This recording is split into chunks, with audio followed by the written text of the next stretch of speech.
Selamat pagi, Godly Family yang dikasihi Tuhan.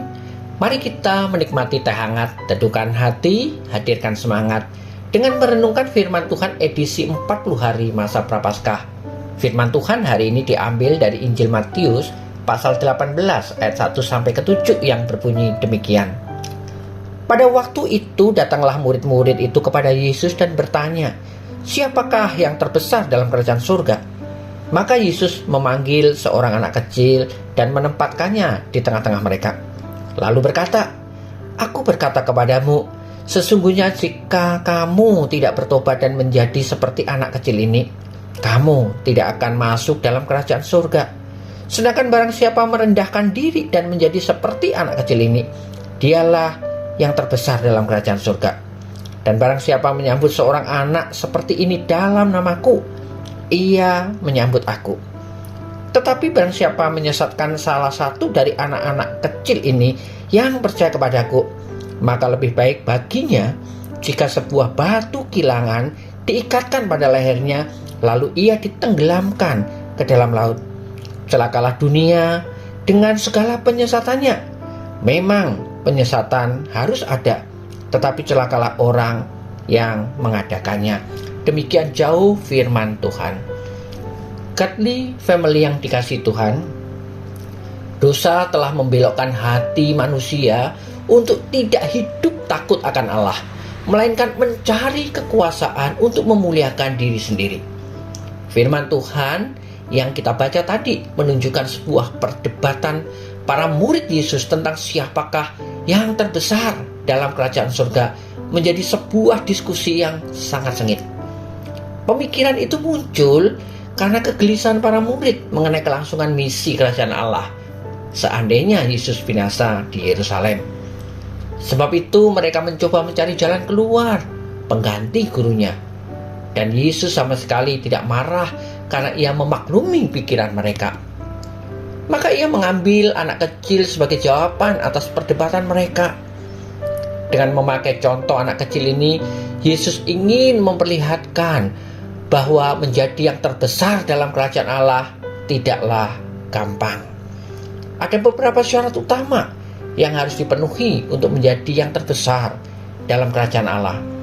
Pertama, di dalam ayat yang ketiga, yaitu pertobatan sejati. Pertobatan menunjukkan perubahan pola pikir, perubahan pola hidup dan perilaku dari manusia yang lama ke manusia yang baru. Dan itu sama seperti yang dicatat dalam surat Efesus 4 ayat 22-32. Yang kedua, kerendahan hati. Di dalam ayat yang keempat, rendah hati berarti tidak mendahulukan ego diri, menjadi terkecil dan pelayan dalam kerajaan surga.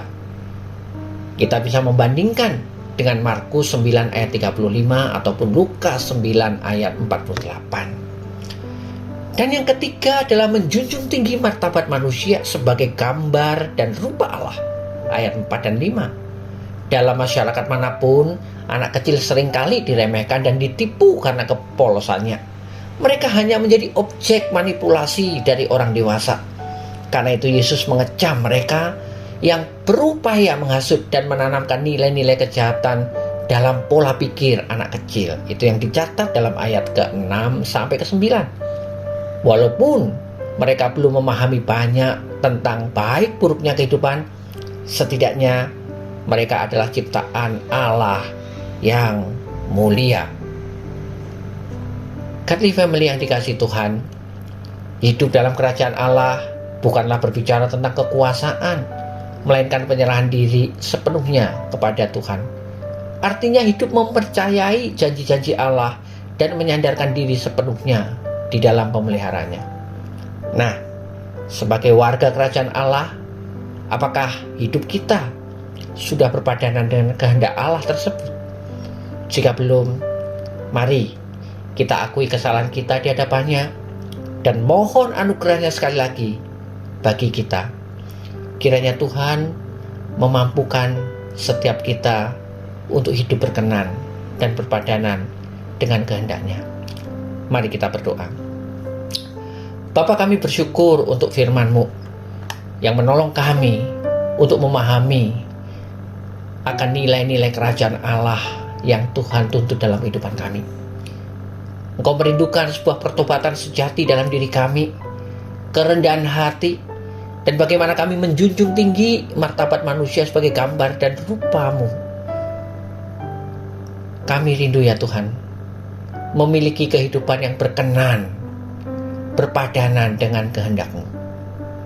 Karena itu tolong setiap kami ya Tuhan, mampukan setiap kami untuk tidak memiliki ego di dalam diri kami, melainkan bagaimana kami rendah hati, hidup di dalam kehendak-Mu. Ini doa kami dalam nama Tuhan Yesus. Amin. Godly Family, selamat beraktivitas. Tuhan Yesus menyertai Anda.